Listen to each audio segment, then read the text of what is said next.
அனைவருக்கும் இனிய காலை வணக்கம். அருள்மிகு மலையாண்டி சுவாமி மக்கள் நலிகடலினர்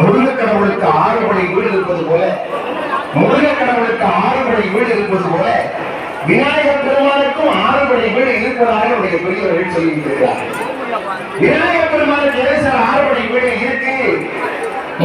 அடி போற்றி எந்தை அடி போற்றி தேசன் அடி போற்றி சேவடி போற்றி நின்ற நிமலன் அடி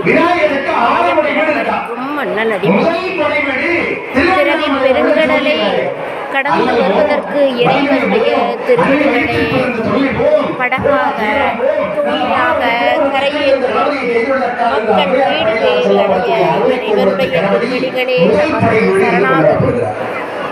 2வது படை வீடு திருவண்ணாமலையிலிருந்து கொஞ்சம் பக்கத்துல வந்தா விருத்தாச்சலம் ஸ்தலம், அங்க ஆழத்து பிள்ளையாக இருக்கிறார். அதனால ஆழத்து பிள்ளையார் 2வது படை வீடு. 3வது படை வீடு நம்முடைய திருநாளையூர்ல உள்ள திருமுறைகளை இழுத்து தந்த திருநாளையூர் பொல்லா பிள்ளையார்.